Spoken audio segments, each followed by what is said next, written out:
So yet again, we're taking a look at another anime that's based after a game, and this is not the last one I'm going to be taking a look at, but it's going to be the second last one. And this one is called Persona Trinity Souls. I'm pretty sure you can take a guess what game it's based after, but it's not directly based after it though.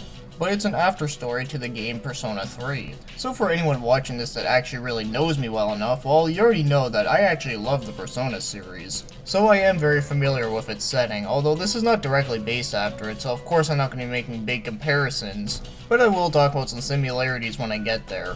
Now this show came out before the Persona 4 anime, which I'd taken a look at last year, but I just decided to do 4 last year just because, well, I just really felt like it. And it really seems like that most people have forgotten about this one already, so I think it would have been a good idea to check this one out. I mean, the only other option I have is to do the one for Golden, but I don't think I'd be able to do one on Golden because there's not a whole lot I could say about it. So anyways, let's talk about the story for Persona Trinity Souls. So the story takes place 10 years after the end of Persona 3, so that would probably make it to be 2019.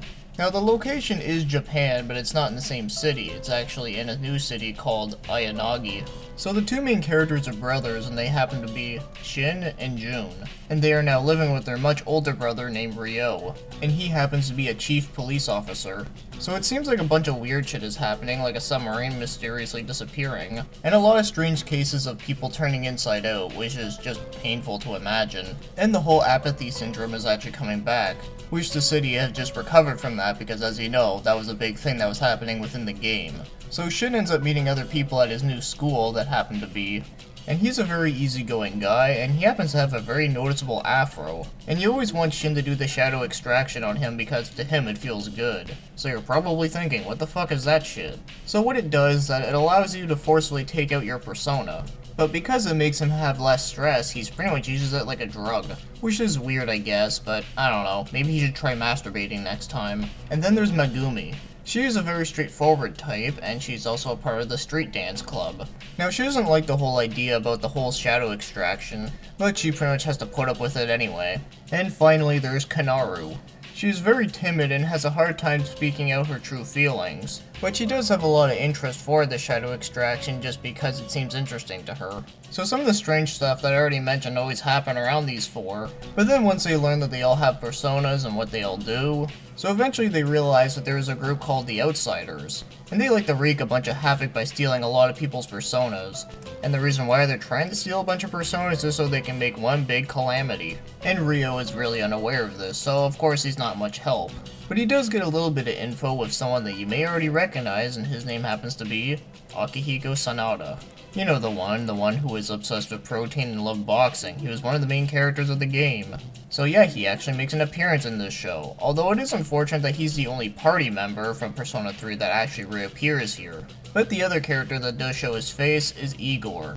And for some reason in this show, he's a fortune teller. And the fact that he can actually put a mask over where his nose is really surprises me.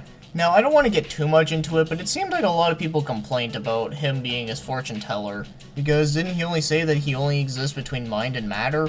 Well, see, this is a really tough thing, is that Igor is one of those characters that you really don't know much about him. I mean, you don't know why he's even exists and why he does the shit that he does. But for anyone that has played Persona 2, then you might already be aware that Igor can exist on Earth, because in that game, he actually has a store called the Velvet Room, and everyone can just walk in, even your other party members. But for me, it's not really much of a big deal. Now sure, the idea of it is weird, but it's not the weirdest thing I've ever seen in a Persona game or a Shin Megami Tensei game. So I think that covers up most of what you need to know, and all I have to say is that the story in this one is very convoluted. And I should also say that this show is very slow.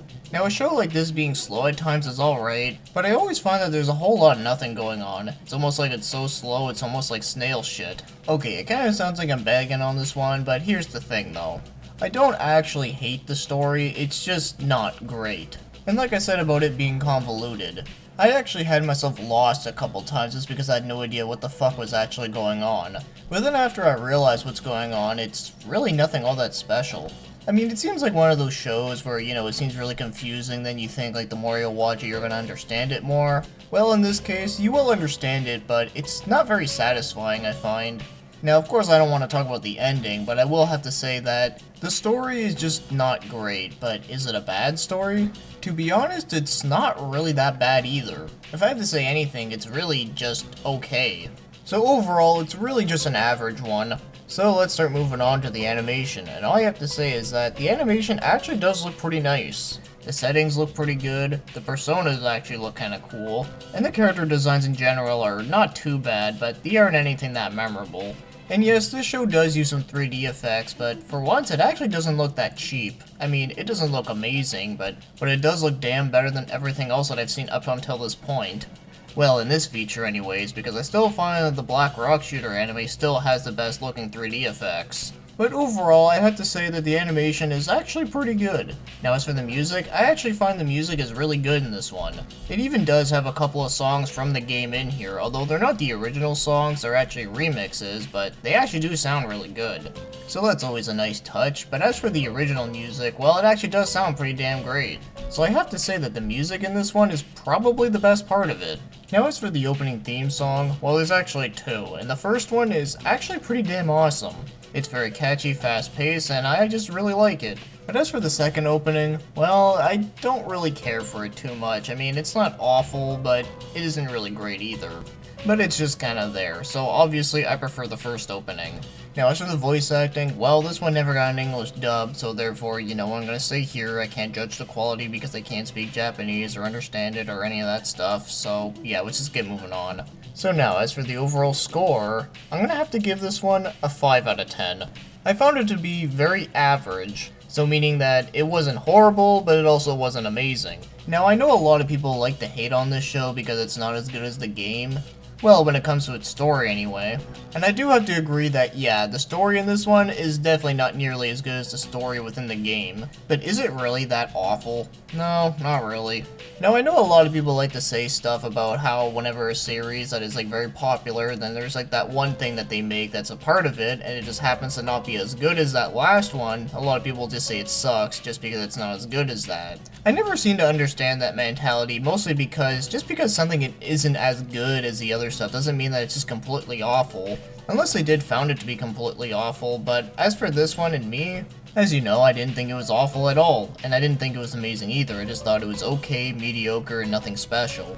But of course, I'm not saying that you're not allowed to hate on this one, I mean, it's really your own opinion on that. I'm just saying in general, there's a lot of people out there that like to hate on things that are not up to par. Even if it's like a little bit not as good, they'll still say it sucks. But of course I can understand why people would say this show sucks, not just because of the fact that it's just not as good, but because it actually has a lot of flaws in it. And indeed, it does have a lot of flaws, but for me, I found it to at least be watchable, but nothing all that special. And nowadays, this also seems it can't catch a break because now it is considered non-canon, and whenever something is considered non-canon anymore, a lot of people like to hate on it even more. Now, whenever something is considered non-canon anymore, it doesn't really bother me that much, considering that I don't think everything has to continue it on, like, endlessly. But I really don't see a problem of having some random side story or a what-if scenario. But as long as it was done well, and this one was, okay, well, it wasn't done well, but it was done okay. It was at least passable to me.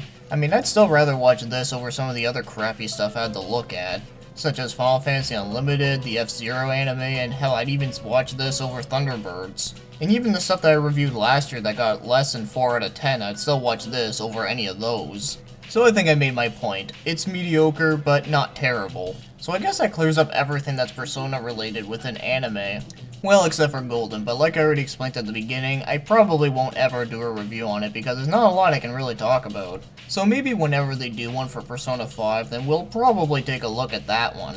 And if they ever do one for Persona 1 and 2, which I don't think they'll ever do, but if they ever did, I'd be more than welcome to see it. Especially seeing the one for Persona 2 because, well, personally, I found Persona 2 fucking ruled. Now, I could take a look at animes based after Shin Megami Tensei because there are a couple, such as one of them being Devil Survivor, and then there's Devil Children, and then after that I believe there is also some OVAs of the original game, which could be interesting to look into, so maybe I might do those someday, but as for anything Persona related, well, we just have to wait and see.